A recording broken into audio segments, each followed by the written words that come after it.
ఇప్పుడు దేశీ వరి బియ్యానికి చాలా డిమాండ్ ఉంది. సహజ వ్యవసాయంలో, ఆర్గానిక్ వ్యవసాయంలో సాగు చేసిన ఉత్పత్తులు కావాలన్నటువంటి డిమాండ్ పెరిగింది.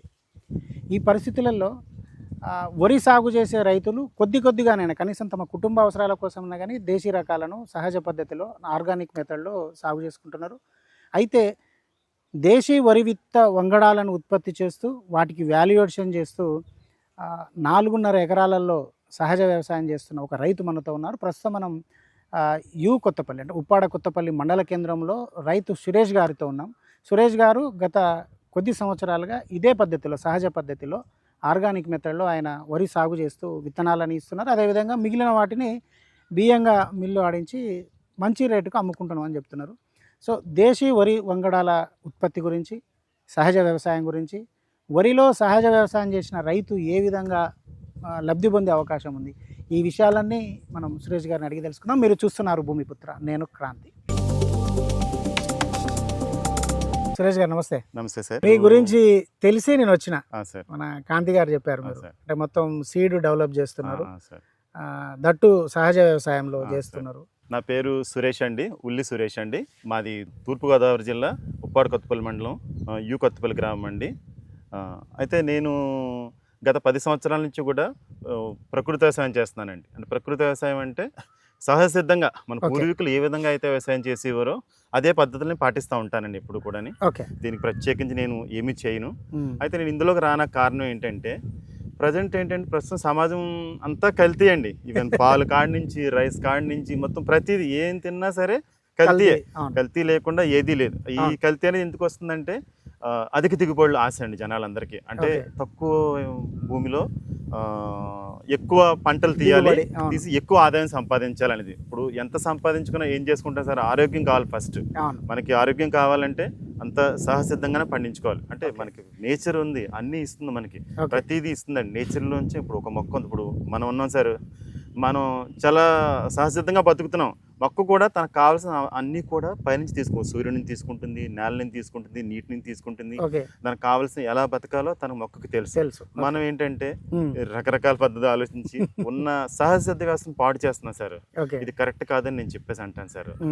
అదే, ఎందుకంటే మన ఆరోగ్యాలు కొద్ది గొప్ప పాడేయి మన పిల్లల భవిష్యత్ తరాలు, మన పిల్లల ఆరోగ్యమైనా బాగుండాలని చెప్పేసి నేను ఇందులోకి వచ్చాను సార్.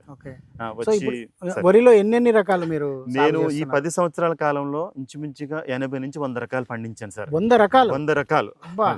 ఇవన్నిటికీ కూడా ఏంటంటే ఇప్పుడు హైబ్రిడ్ రకాలు ఉన్నాయండి. వీటికి ఏంటంటే మనం అన్నం తింటాము, కడుపు నిండుతుంది, అంతే తప్పితే దాని నుంచి కనీసం ఒక్క పోషకం కూడా మనకి కడుపు రాదు. అది ఇప్పుడు ఈ రైస్లు ఉన్నాయి సార్, ఇంచుమించుగా 5,000 రకాలు ఎన్నో ఉన్నాయి యాక్చువల్ గానీ వరిలోని. అయితే ప్రజెంట్ మనుగుడులో ఒక 100-150 రకాలే సాగు చేస్తున్నారు అందరూ కూడా. కొత్తపల్లి ఓవరాల్ గా ఆంధ్ర, తెలంగాణ మొత్తం ఇదే, తమిళనాడు అంతా కూడా అంతే చేస్తున్నారు. అందులోనూ కూడా ప్రధానంగా ఇప్పుడు ప్రతి ఒక్కళ్ళు కూడా భోజనం దగ్గరికి వచ్చేటప్పటికి తెల్లన్నమే కావాలి. అది అంటే ఈ తెల్లన్నం అయితే పోషకాలు ఏమి ఉండవు.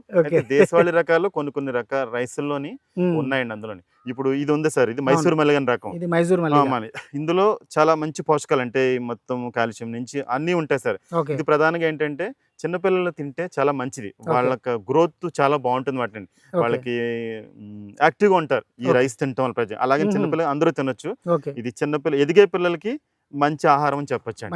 మైసూర్ మల్లిగ చాలా మంచిది, దిగుబడి కూడా బాగా వస్తుంది. అదండి, ఇది చాలా మంచి రైస్ కూడా. ఇది తర్వాత వచ్చి దూదేశ్వరం ఒక రైస్ ఉంటుంది. ఇది దూదేశ్వరం. ఇది ఏంటంటే ఇందులో దీన్ని తినటం వల్ల ఏంటంటే యాక్చువల్గా బాలింతలు ఉంటారు. యాక్చువల్గా బాలింతలకి ఈ రైస్ తినటం వల్ల వాళ్ళకి పాలు కొంచెం ఎక్కువ ప్రొడ్యూస్ అవుతాయండి. యాక్చువల్గా అంటే పాలు రానాకి కావాల్సినటువంటి పోషకాలు ఈ దూదేశ్వరం రైస్ లో ఉన్నాయన్నమాట. ఇది కూడా అదండి, దానివల్ల ఇది కూడా వెస్ట్ బెంగాల్ సంబంధించింది. ఈవెన్ వెస్ట్ బెంగాల్ లో కూడా దూదేశ్వరం బాగా సాగు చేస్తారండి. మేము కూడా ఈ సీడ్ కూడా అక్కడి నుంచి తెచ్చాము. ఒక మా ఫ్రెండ్ ఒక ఆయన సుబ్రహ్మణ్యం గారు అని చెప్పేసి ఏలూరులో చేసేవారు, ఆయన బహుధాన్య గ్రూప్ అని చెప్పేసి ఉండేది. ఆయన దగ్గర తీసుకుని నేను కంటిన్యూ చేసి ప్రతి సంవత్సరము ఇంచుమించుగా ఈ సీడ్లు దేశవాళీ రకాలు 100 మందికి ఇస్తానండి. 100 100 మంది మంది పైనే. రైతులకు. ఈవెన్ తెలంగాణ కానీ, మన హైదరాబాద్ అదే మన ఆంధ్రప్రదేశ్, ఓకే.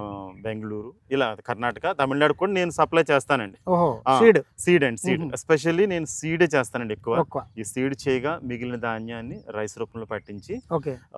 బియ్యం కింద అమ్ముతాం సార్. అమ్ముతారు. అది కూడా కొంచెం 100 రూపాయల నుంచి 120 రూపాయల కిలో ఓకే. అమ్ముతాము. ఓకే. ఎందుకంటే ఇది కొంచెం దిగుబడులు కొంచెం తక్కువ వస్తాయి. తక్కువ వస్తుంది. అంటే అలాగని మరీ తక్కువ కాదు. ఓకే. సో ఇలా చేస్తామన్నమాట అండి. మ్మ్. ఇలా చేసి అంటే ఇప్పుడు మన దగ్గర ఒకటి మైసూర్ మల్లిగా, ఒకటి దూదేశ్వర్ మైసూర్ మల్లిగా, దూదేశ్వరు, కుజుపటాలి ప్రస్తుతం ఈ సంవత్సరంలో నేను ఈ 2-3 చేస్తుంది. సంవత్సరాల్లో అంటే 10 ఏళ్ళ నుంచి చేస్తున్నాము. ఓకే. ఇది రెగ్యులర్ గా పండిస్తాం. ఓకే. అదే సార్. ఓకే. ఇది అంటే కాకుండా ఇంకొక ఓకే. రకం ఉంది, మ్మ్. కుద్రత్ 3 అని ఒక రకం ఉందండి. కుద్రత్ కుద్రత్ 3. దీని గురించే మీరు చెప్పింది. అరోమా రైస్ సెంటెడ్ ఒక వెరైటీ. విధంగా. దిగుబడి చాలా బాగుంటుందండి ఇది. ఓకే. సో మీరు ఇక్కడ సీడే, ఇది కూడా సీడే డెవలప్ ఇది కూడా చేస్తారు. సీడ్ అండి, సీడ్. కానీ ఇది రెడీ అయింది, ఇది రెడీ అయింది, మధ్యలో ఇది ఇంకా కాలేదు. రెడీ అవ్వలేదు. దీనివల్ల మనకి ఇబ్బంది ఉండదు మాట అండి. ఓకే. Crop అంటే ఇది duration area. 120 డేస్ కాదా ఇది? ఇది 140 డేస్. 140 డేస్. ఇవన్నీ 110, 120 మాట. ఓకే. ఓకే. ఇది ఏంటంటే సెంటెడ్ అరోమా రైస్ మాట అండి. ఓహో. ఓకే. మనం ఒక ఫీల్డ్ దగ్గరికి వెళ్ళినా సరే ఆ లీఫ్ పట్టుకున్నా కొంచెం లిటిల్ బిట్ స్మెల్ వస్తుంది. ఆహా. ఆ ఒక రైస్ వండుకుంటే మ్మ్. చుట్టుపక్కల 4-5 ఇళ్ళకి స్మెల్ వస్తుంది. స్మెల్ వస్తుంది. ఆవిరి స్మెల్ వస్తుంది. మ్మ్. మేము ఏం చేస్తామంటే వీటిని అటుకుల కింద కన్వర్ట్ చేసి ఓకే. Kilo 200 to 250 అమ్ముతామండి. ఓకే. అది చాలా సూపర్ రైస్ అది. ఓకే. అటుకుల కింద, రైస్ కింద, ఓకే. పరమన్నం కింద మ్మ్. ఎక్సలెంట్ అండి. చాలా ఓకే. బాగుంటది. ఈ 4 రకాలు మ్మ్. 4 రకాలు ప్రస్తుతం మేము పండిస్తున్నాం సార్. పండిస్తున్నారు. సో మీరు ఎక్కడి నుంచి తీసుకున్నారు సీడ్ వీటన్నిటి? ఈ సీడ్ అన్ని కూడా కొన్నేమో వెస్ట్ బెంగాల్ నుంచి తీసుకున్నాము, ఓకే. కొన్నేమో తమిళనాడు తెప్పించాము, ఆహా. కొన్ని ఒరిస్సా నుంచి తెప్పించాము. ఒరిస్సా కూడా వైల్డ్ వెరైటీస్ ఉంటాయండి, చాలా రకాలు ఉంటాయి ఒరిస్సా. ఒరిస్సాలో, అవును. ఎందుకు సో ఎగ్జాంపుల్ అక్కడ సీడ్ బ్యాంక్ ఉంది అంటారు కదా సీడ్ బ్యాంక్ మామూలుగా. ఉంది. పూరి దేశీ. జగన్నాథ్ ఆయన మన దేబల్ దేవ్ గారు అని ఉన్నారు. ఆహా. ఆయన 2,800 రకాలు ఆయన Preserve. ప్రిజర్వ్ చేసి ఓహో. ప్రతి సంవత్సరం కూడా వాటిని అలాగా రొటేషన్ చేస్తారండి. మ్మ్. ఒక రైస్ సీడ్ ఏమైనా సరే ఒక 8 months తర్వాత జర్మినేషన్ పోతుంది యాక్చువల్గా. పోతుంది. ఆహా. సో ఆయన ఏంటంటే ఎవ్రీ ఇయర్ ఒక 1000, అది ఇయర్ కాదు, ఈ సీజన్ ఓకే. 1000 సీడ్ అలా చేసి వాటిని అలా డెవలప్ చేస్తూ ఉంటారు. మనకి మ్మ్. ఎప్పుడైనా సీడ్ కావాలంటే ఓకే. ఆయన కొన్ని మాత్రమే ఇస్తారు. అంతే. ఒక మేము 10 to 20 సీడ్స్ ఇస్తారు. అంతే వీటిని మనం డెవలప్ చేసుకోవాలి. చేసుకోవాలి. టైం చేసుకొని టేకింగే. టైం టేకింగ్ అండి, తప్పదు. ఈవెన్ ఇది ఉంది, ఇది కూడా నా దగ్గర గతంలో ఉండేది. సీడ్ పోయి కల్తీ జరిగిపోయింది. ఓహో. నా అదృష్టం కొద్దీ నా చేలోనే ఒక్క మొక్క దొరికింది యాక్చువల్గా 2 years బ్యాక్. ఆహా. ఆ ఒక్క మొక్కతో నేను మళ్ళీ ఇంత మళ్ళీ ఇప్పుడు ఇంత develop తయారు చేశాను. ఓ. లాస్ట్ టైం కూడా దీంట్లో 100 ఎకరాలు సరిపడా సీడ్ ఇచ్చాను నేను. ఆహా. అంటే అదే ఒక్క విత్తనం చాలు అంతే. చెప్పాలంటే, దాని జాతిగా బతికించి చేసుకుంటే ఓహో. చాలా అమూల్యమైన విత్తనం అండి. అంత దేశవాళ ఓకే. రకాలు అన్ని కూడా సో అమూల్యమైన మన విత్తనాలు అమ్మకమే. అమ్మకమండి. అంటే ఎట్లా కేజీ లెక్కన ఇస్తారా? కేజీ లెక్కన అమ్ముతాం, కిలో 100 to 120 అమ్ముతాము. మ్మ్. అదే. సో ఎందుకంటే రైస్ అది ఆ వాల్యూ ఉండాలి సార్. ఏదన్నా ఒక వస్తువుకి విలువ ఉన్నప్పుడే దాన్ని జాగ్రత్తగా చేసుకోగలం. అవును. అదే ఇదే సీడ్ మనం 10 రూపాయలకి ఇచ్చినా, ఫ్రీగా ఇచ్చినా సరే దానికి వాల్యూ యూటిలైజ్ చేయరు, వాల్యూ ఉండదు సార్ ఉండదు. అనే మ్మ్. ఉద్దేశంతో మేము అలాగే అమ్ముతాము. ఆహా. అంటే సీడ్ డెవలప్ చేయడం కూడా కొంచెం కష్టమైన పని అండి. కొంచెం అవును. అవును. అంటే ఇందులో మళ్ళీ ఏ విధమైన కేళీలు రాకుండా చూసుకోవాలి. మ్మ్. ఆ, ఆ, కేజీ ఎలా అంటే ఉందో మిక్సింగ్. మిక్సింగ్ రాకుండా చూసుకోవాలి ఫస్ట్. ఓకే. ఇప్పుడు మ్మ్. ఈ రకం ఉంది, ఈ రకం దీనికి అవ్వచ్చు. అవును. ఈ రకం ఉంది అనుకోండి, ఇది 150 రోజుల పంట, మ్మ్. ఇది 110 రోజుల పంట. ఓకే. సో 40 రోజులు తేడా ఉంది. దీని ఫ్లవరింగ్ స్టేజ్ వేరే ఉంటుంది, దీని అవును. ఫ్లవరింగ్ స్టేజ్ వేరే ఉంటుంది. రెండు ఒకే వేసాం అనుకోండి, ఈ ఫ్లవర్ వచ్చి దీని పైన పడితే ఈ ఓకే. గుణాలు దీనికి వచ్చేస్తాయి. వచ్చేస్తాయి. ఆ, ఫినిష్. అందుకని చెప్పేసి మేము కూడా కల్తీ అయిపోతుంది. కల్తీ అయిపోతుంది. కొన్నిసార్లు ఏదైనా పక్కన వేసాం అనుకోండి, మ్మ్. చీరలు అడ్డు పెడతాం. మ్మ్. ఈ పాలినేషన్ పుప్పొడి అటువైపు రాకుండా. రాకుండా ఓహో. అలా చేస్తాం. చీరలు అడ్డు అవునండి. ఇంకొకసారి ఏం చేస్తామంటే, ఒక చోటేమో 100 రోజులు పంట వేస్తాం, ఓకే. పక్కనే 150 రోజులు పంట వేస్తాం. ఓ, దాంతో ఇబ్బంది లేకుండా, ఇబ్బంది కాంపిటీషన్ లేకుండా. లేకుండా. అంటే ఆ విధంగా చేసుకోవాలండి. చేసుకుంటే ఓకే. మనం మంచి నిజమైన ఒరిజినల్ విత్తనం ఇవ్వగలమాట. ఓకే. సో అంటే మనం ఇప్పుడు మీ దగ్గర ఉన్న 3 రకాలు కూడా 100 నుంచి 150 రూపాయలు కిలో. 120 రోజుల వరకు ప్రెసెంట్ అయితే Present. కనుక, అంటే కేజీ కూడా అంతే రేట్. కేజీ కూడా అంతే అంతే. అమ్ముతామండి. మూడు. అది కూడా డిమాండ్ ఉంది, తీసుకుంటారు. అంటే వీటి విలువ తెలిసినప్పుడు ఖచ్చితంగా ఇవే తింటారు. ఓకే. అంటే హైబ్రిడ్ రైస్ కి దీనికి చాలా తేడా ఉంటుంది. మ్మ్. ఇది తిన్నవాడు అది తినలేరు. ఓకే.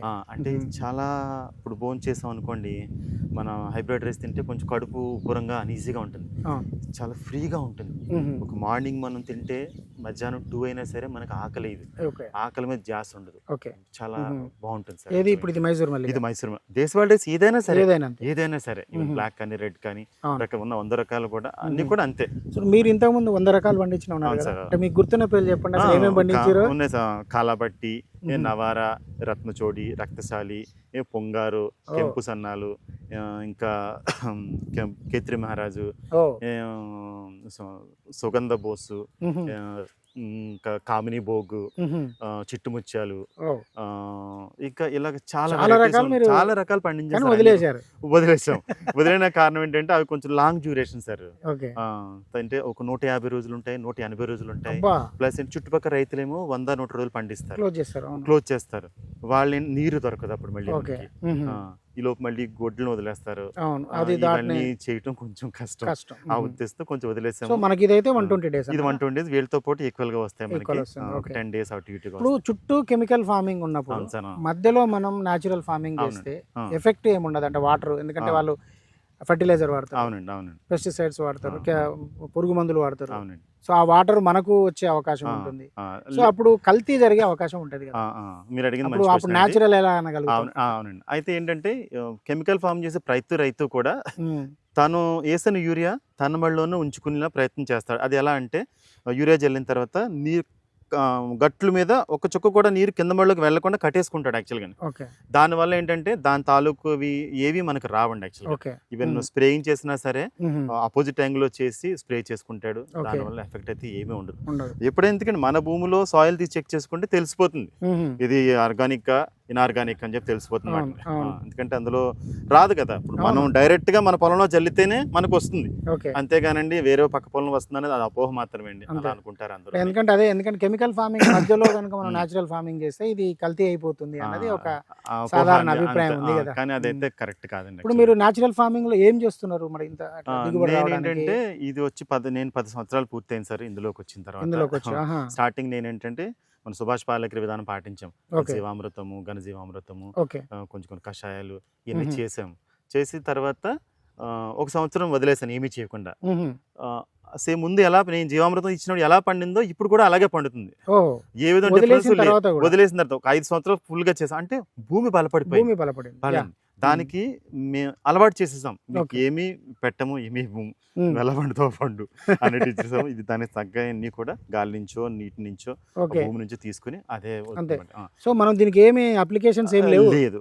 ఎప్పుడైనా 2-3 years ఒకసారి మట్టికి పశువుల పంట వేస్తాం, అది కూడా దొరికినప్పుడు ఆవుల పంట ఉన్నప్పుడు వేసుకుని దున్నేస్తాం. సో మీరు గ్రీన్ మాన్యూర్ చేయడం అట్లా ఏం లేదా? గ్రీన్ మాన్యూర్ చేస్తాం సార్. గ్రీన్ మాన్యూర్ అంటే ప్రత్యేకించి ఏం చేయము. ఇప్పుడు ఇది అయిపోయిన వెంటనే ఇది ఒక 1 week లోకి వస్తామనగా మన పెసలు మినుములు జల్లేస్తాం, అపరాలు జల్లుతాం. ఈ అపరాలు వచ్చి 60 to 70 days ఉంటాయి. దాని తాలూకు వేరులో రైజోబి ఇవన్నీ ఉంటాయి సార్. యాక్చువల్గా మేము అపరాలు అంటే మొక్కలు లాగుతారు, మేము లాగం, కటింగ్ చేస్తాం, కట్ చేయడం దాని బలం అలా ఉండి అది కూడా బలం ఉంటుంది, అందులో దమ్ము కొట్టేస్తాం. తర్వాత ఇంకోటి ఏంటంటే ఇది అయిన తర్వాత మన ప్రాసెసింగ్ అయిన తర్వాత కూడా దాని తాలూకు వ్యర్థాలు కూడా చేలో జల్లేస్తాం, అది కూడా దానికి బలం అన్నమాట. శుభ్రంగా. సో ఇతర అప్లికేషన్స్ ఏమి లేవు వాటర్ ద్వారా గానీ స్ప్రేయింగ్స్ ద్వారా గానీ అవసరం అనిపించలా ఇప్పుడు కూడా అనిపించలేదు. మన ముందు కనిపిస్తుంది యొక్క మడి ఎంత ఉంటుంది? Half acre. ఇది వచ్చి 60 సెంట్లు అండి. 60 సెంట్లు. హాఫ్ ఎకర్ అనుకోండి, హాఫ్ ఎకర్ కి కెమికల్ ఫార్మింగ్ లో అయితే 15 బస్తాలు పండుతుంది, 75 కేజీలు. 15 బస్తాలు అంటే మేబీ 1 టన్ అనుకుందాం. దీనికి అనుకోండి 20 బస్తాలు పండుతారు. దీనికైతే ఎకరానికి 20 బస్తాలు పండుతాయి. అవైతే 30 పండుతాయి, ఇవైతే 20 పండుతాయి. ఈ రైతు ఏం చేస్తాడు, ఈ 10 బస్తాలు ఎక్స్ట్రా పండినాకి 15,000 నుంచి 20,000 ఖర్చు పెడతాడు. మనకి ఇక్కడ జీరో బడ్జెట్ మనకి ఇక్కడ, అంతే అండి, కూళ్ళు తప్ప ఏమీ లేదు. ఇంకా రైతు ఆ విధంగా ఆలోచన చేయట్లేదు. కానీ అంటే ఇది పెద్ద మొత్తంలో చేయొచ్చు, అట్లా చేయొచ్చండి. ఇప్పుడు నేను రానున్న రోజుల్లో మేబీ ఒక 20 ఎకరాలు చేయడానికి ప్లాన్ లో ఉన్నాను నెక్స్ట్ ఇయర్ నుంచి అండి. వేరే పొలం తీసుకుని చేసుకోవచ్చు, చాలా లాభసెట్. ఒకటండి, రైతు రాజు కావాలంటే ఒకటి ఖచ్చితమైన మాట, రైతు తను పండించిన పంట తనే స్వయంగా మార్కెట్ చేసుకోగలిగితేనే రైతు రాజు అవుతాడు, బ్రహ్మాండంగా బతకచ్చు. రాజు కావాలంటే వ్యాపారి కావాలి ఫస్ట్. రైతు వ్యాపారవేత్తగా మారినప్పుడే రైతు వ్యవస్థ బాగుంటుంది, చాలా బాగుంటుంది సార్. ఇప్పుడు ఏం చేస్తారు రైతులందరూ చేసే పొరపాటు ఏంటంటే, తను పండించిన రైతు ధాన్యం కోసేసి మిల్లర్కి వేసేస్తాడు. మిల్లర్ బస్తా 1000 రూపాయలు 1200 ఇస్తాడు. తను పండించినా కూడా 1000-1200 అవుతావు బస్తా పండించిన. నో యూస్, లాభం కూడా ఉండదు.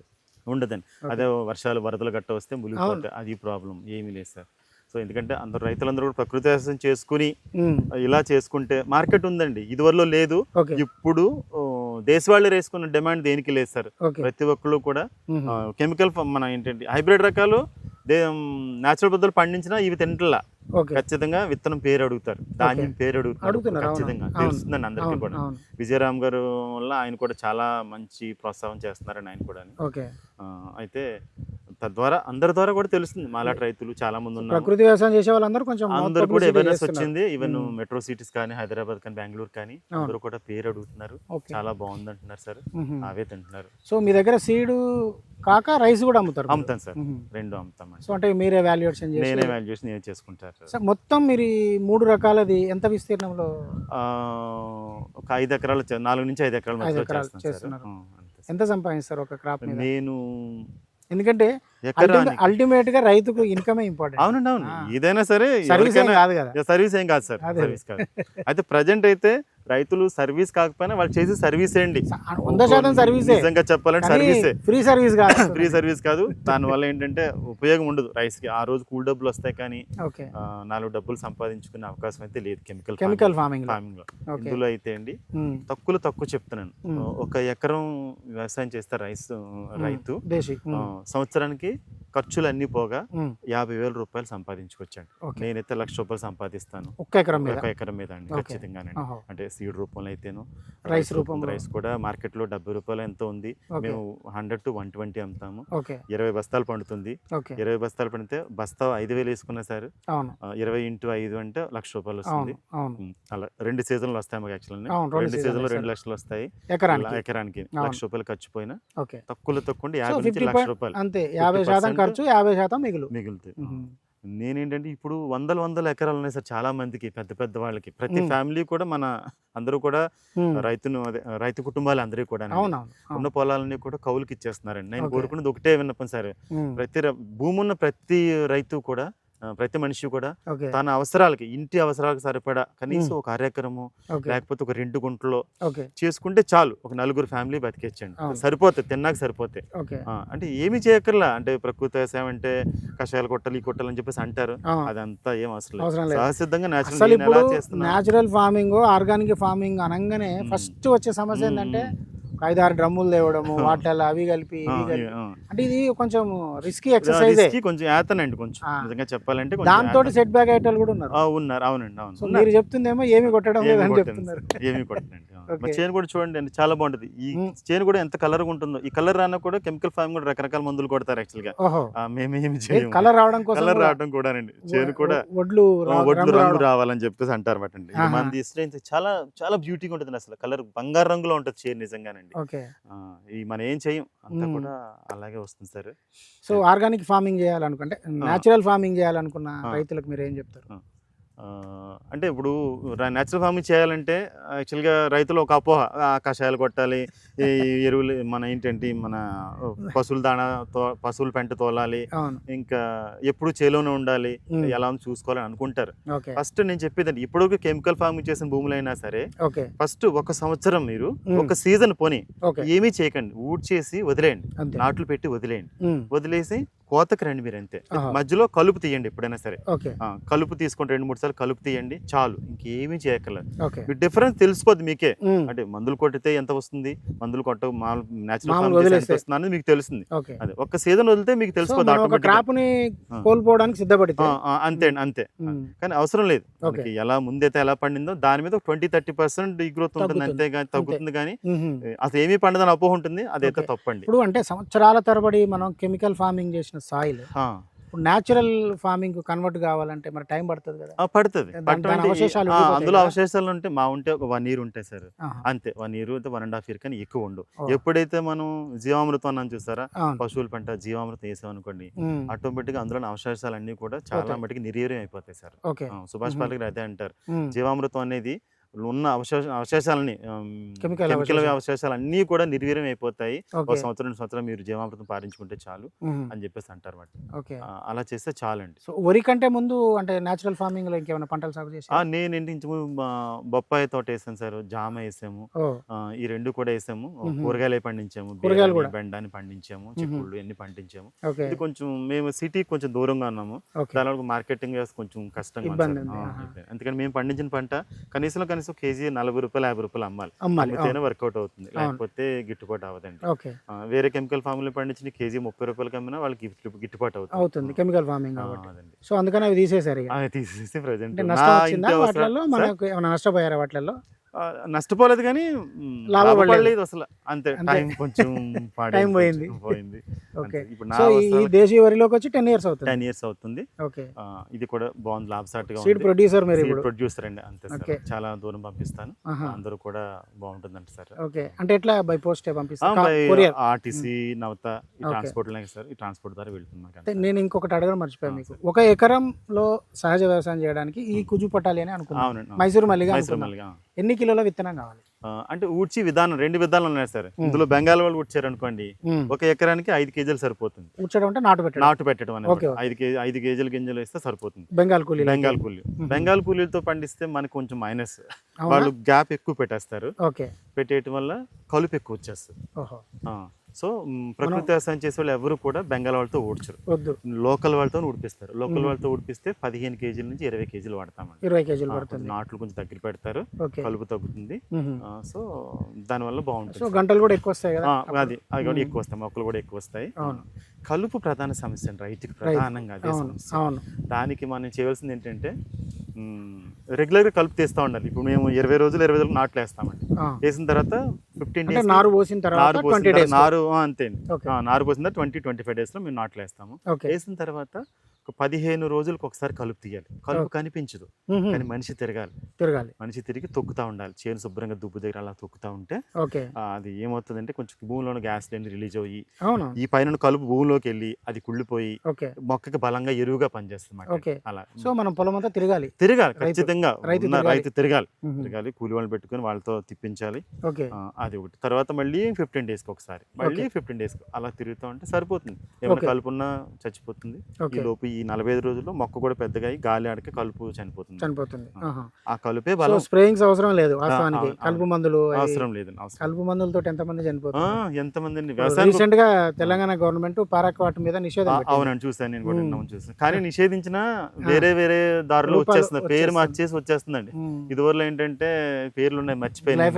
గ్లైఫోసైట్ ఉండేది, ఆ పేరుతో రావట్లేదు. రూపం మార్చుకొని పేరు మార్చుకుని వస్తుంది. సో వాడేస్తున్నారు. అంటే గవర్నమెంట్ వ్యవస్థ బలంగా ఉండాలి సార్, అంతే. సో మనకు మీకు ఇందులో ఉందా దేశీ ఇప్పుడు మీరు సాగు చేస్తున్న దాంట్లో కలుపు సమస్య ఉందండి. ప్రతి దాంట్లో కలుపు పట్టాలి చేనుకి. కలుపు పట్టకపోతే చేను బాగోదండి, భూమి బాగోదు. అవునా? కలుపు అంటే వేరు వేస్తూ ఉంటుంది సార్. ఈ కలుపు అనేది వేరు చాలా లోపలికి వెళ్ళి నేలను గుల్ల చేస్తుంది. ఎప్పుడైతే నేల గుల్లగా ఉందో అప్పుడు మొక్క బాగా పెరుగుతుందండి. అదండి, కలుపు లేకుండా ఇప్పుడు ఉదాహరణకి బీడు భూములు ఉంటాయి సార్. బీడు భూములు అంటే అందులో కలుపు ఉండదు, యాక్చువల్గా అందులో బలం కూడా ఉండదు. ఎప్పుడైతే కలుపు ఉందో ఆ కలుపే మనకి.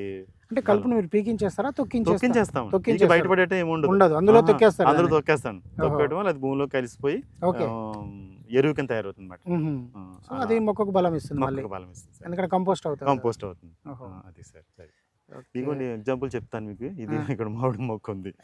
ఇది కూడా దానికి ఏమి వేయం మేము. చూడండి, ఒక చిన్న మొక్క ఇంచుమించుగా 500 కాయలు ఉంటాయి దానికి. ఏమి చేయక్కర్లేదు సార్. ఇది కుజుపట్టాలయం అంటండి. ఇది ప్రజెంట్ ఏంటంటే ప్రతి ఒక్కరికి అందరికి తెలిసిన రైస్ ఇది. ఎందుకంటే ఎక్కువ మార్కెట్ వాల్యూ ఎక్కువ ఉందండి దీనికి. అందరూ కూడా ఇదే ఎక్కువ పండిస్తున్నారు. ఎందుకు పండిస్తున్నారంటే ఇది చేను పడిపోదు, దిగుబడి బాగా వస్తుంది, ప్లస్ అన్నం కూడా చాలా బాగుంటుందండి. సో అందరూ ఎక్కువగా దీన్నే ఇష్టపడుతున్నారు. కుజుపట్టాలయం అంటండి. సీడ్ కూడా ఎక్కువ కుజుపట్టాలు ఎక్కువ వెళ్తుంది. ఎక్కువ అదే వెళ్తుంది. ప్రతి ప్రకృతి వ్యవసాయం చేసి ప్రతి వాళ్ళు కూడా స్టార్ట్ చేసిన అందరూ కూడా స్టార్టింగ్ ఇదే వేస్తారు. మైసూర్ మల్లిగా కూడా ఎక్కువ వినపడుతుంది, ఎక్కువ వినిపిస్తుంది అండి. మైసూర్ మల్లిగా ఏంటంటే ఈ మధ్యలో కొంచెం తగ్గిపోయింది యాక్చువల్ గా. అంటే పండించే వాళ్ళు లేరు. ఇప్పుడు ఎప్పుడైతే దానికి డిమాండ్ ఉందో ఇప్పుడు అందరూ అదే అడుగుతున్నారు అనమాట అండి. సో రెండు కూడా మంచివే అండి. మంచి సో రకం. అవతల ఫీల్డ్ అది వచ్చి వచ్చేమో దూదేశ్వరం అది అండి. దూదేశ్వర్ అది అది. దూదేశ్వర్. మ్మ్. అది కూడా చాలా బాగుంటుంది. ఓకే. అది కూడా మంచి రైస్ సో మీకు ఒకే దగ్గర 3 అంతే. ప్లాంట్స్ అన్నట్టు. 3 రకాలు మూడు రకాలు. పండిస్తామండి. చిన్నది మీకు చూపిస్తానండి. యాక్చువల్గా కేత్రి మహారాజ్ అన్న చూస్తారా నేను అవునవును. నా వెనకాల నేను వేసిన అడుగులో అడిగేసుకోరండి. అలాగే అలాగే కనిపిస్తుంది. స్లిప్ అయ్యేలాంటి ఇలా పట్టుకోండి చాలు. అంతే. తయారైపోయిందండి, కోతకి సిద్ధంగా ఉంది. ఇస్తాను నేను. అంటే నాకేంటంటే ఇప్పుడు ఇది నేను ఇది గింజను వేరే చూసి అన్నట్టు. చెప్పేస్తాను ఏ రకం ఏంటనేది కూడా. అంతేనా? ఆ. అంత ఎక్స్పీరియన్స్ వచ్చింది మీకు? ఉందండి, ఉంది. ఎవరైనా గ్రూపుల్లో ఫొటోస్ పెట్టినా సరే ఏం రకం ఇది తెలియట్లేదంటే ఓకే. రకమని చెప్పేస్తానండి. మ్మ్. కొంచెం నవ్వితే మీకు ఆ ఫీల్ కనిపిస్తుంది. కొంచెం ఇంకా 2-3 గింజలు ఇస్తాను అన్నాను ఒకసారి. ఓకే. కుదరత్ త్రీ వచ్చి ఇది మన ఒడిశాదండి. ఒడిశాది ఇది కూడా. ఒడిశా. సో దేశవాళీ విత్తనాలు కాపాడింది ఎక్కువ వాళ్ళే. ఒడిశా అండి, ఎక్కువ ఒడిశా. అది కూడా ఏంటంటే దేబల్దేవ్ గారు దేబల్దేవ్ ఇంతకని ఆయన కలకటాలో ఉండేవారు ఆయన యాక్చువల్ గాని. ఓకే. వెస్ట్ బెంగాల్ ఆయన అక్కడ సరైన దానికి లేదు, ఏంటంటే ఓకే. ప్రోత్సాహం లేక ఆయన ఇటు రాయగఢ్ వచ్చేసారు. జిల్లా వచ్చేసారన్నమాట ఆయన. ఓకే. ఒడిశా వచ్చేసి అక్కడే ఉంటున్నారు అన్నమాట ఆయన. చాలా సో ఇప్పుడు మీరు చూపించిన ఇవి 3 కూడా ఎలాంటి అప్లికేషన్స్ లేవు, ఎరువులు లేవు, పురుగు మందులు లేవు, ఏమీ లేదు సార్. జీరో మెయింటెనెన్స్, ప్రమోటర్స్ లేవు, జీరో జీరో మెయింటెనెన్స్. మెయింటెనెన్స్ అంతే. అంతే. ఇటు వచ్చి మనం జీరో బడ్జెట్ అనలేము, కాబట్టి అనలేము. కూలీల ఖర్చు ఉంటుంది అంతే అంతే. కాబట్టి నాట్లు వేయినాకి, కలుపు తీనాకి, అంతే. Harvesting Harvesting. ఇంతే. ఇంక తప్పితే ఓకే. మనం ఏమీ చేయం, ఏ ఖర్చు లేదు సార్. మ్మ్. ఈ అడిషనల్ ఖర్చు 15,000 అద్భుతం. ఉంటుందండి ఎకరానికి. ఆహా. ప్రతి ఎకరానికి రైతుకు 15,000 ఉంటుంది. 15,000 వస్తుంది. 15,000 వస్తుంది. ఓకే. సో కెమికల్ ఫార్మింగ్ లో పెరుగుతుంది అది. పెరుగుతుందండి. మ్మ్. అది అడిషనల్ గా కెమికల్ వాళ్ళు పెరుగుతుంది, పెరుగుతుంది. మనకైతే ఉండదు. ఇది కాకుండా మాకేంటంటే మా ఇంటి దగ్గరే ఒక ఎకరం పొలం ఉందండి.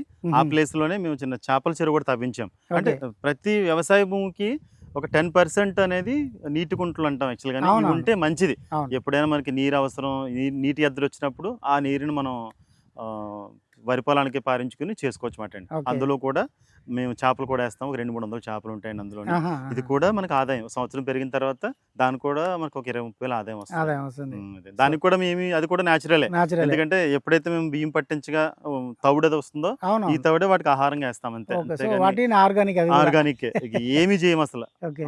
అంతే అండి. ఆ వాటికి వెళ్ళి నీరు కూడా మన పొలంలోంచి నీరే వాటికి మళ్ళీ ఇస్తామండి. మళ్ళీ సార్. ఓకే. అంతే సార్. మ్మ్. అది కూడా అది ఒక అదనపు ఆదాయం. అదే. ఇలాగే రైతులు ఏంటంటే అన్ని కొబ్బరి చెట్లు, మామిడి చెట్లు, అవును. ఇలా చిన్న చిన్న చేపల చెరువని ఇలా వేసుకుంటేనే ఇవి అడిషనల్గా వస్తాయి. ఒక ఆయన కొంచెం చెప్పాలి, మీకు చెప్పచ్చు కదా నేను. చెప్పచ్చు. రోషయ్య గారు అని ఒక ఆయన ఉన్నారు, మన అత్తోటలో ఉంటారు అన్నమాట. గుంటూరు తెనాలి దగ్గర అత్తోట ఉంటుంది. ఆయనకి దగ్గర 85 సంవత్సరాల వయసు. ఆయన ఏంటంటే ఒక 70 రకాలనే పండిస్తాడు ఆయన. 70 మొత్తం రకాలు. కూరగాయలు అయితేనో, మొత్తం చెట్లు అయితేనో, పళ్ళు అయితే అన్ని కూడా. ఈ వయసులో కూడా ఆయన కొబ్బరి చెట్టు ఎక్కేస్తాడు. కొబ్బరి చెట్టు ఆయన కాయలు తీస్తాడు 80 ఏళ్ళ వయసులో కూడా అండి. ఇది విషయం నాకు ఎప్పుడో తెలుసు. మన రీసెంట్ గా చంద్రబాబు నాయుడు ఆయన్ని సన్మానం చేస్తారు. సన్మానం చేశారు. తీసుకొచ్చి ఓకే. పిలిచి చేశారన్నమాట. అంటే ఆ ఇంట్రెస్ట్ ఉండాలి సార్. అదే. అంటే ఒకటి ఆరోగ్యం మీద శ్రద్ధ ఉంటే ఆటోమేటిక్గా అన్ని వస్తాయండి. అవును. ఆరోగ్యంగా ఉండాలన్న ఉంటే కనుక అవును. అందరూ ప్రకృతి వ్యవసాయం చేసుకుంటారు. చేస్తారు. చేసుకోవాలి sir. Okay Suresh garu, sir. Thank you. Thank you మీ 20 ఎకరాల సాగు చేసిన తర్వాత కూడా ఒకసారి వస్తాం మీ దగ్గరికి, తప్పకుండా సార్. చూపిద్దాం. సార్ తప్పకుండా. Thank you sir. Thank you very much.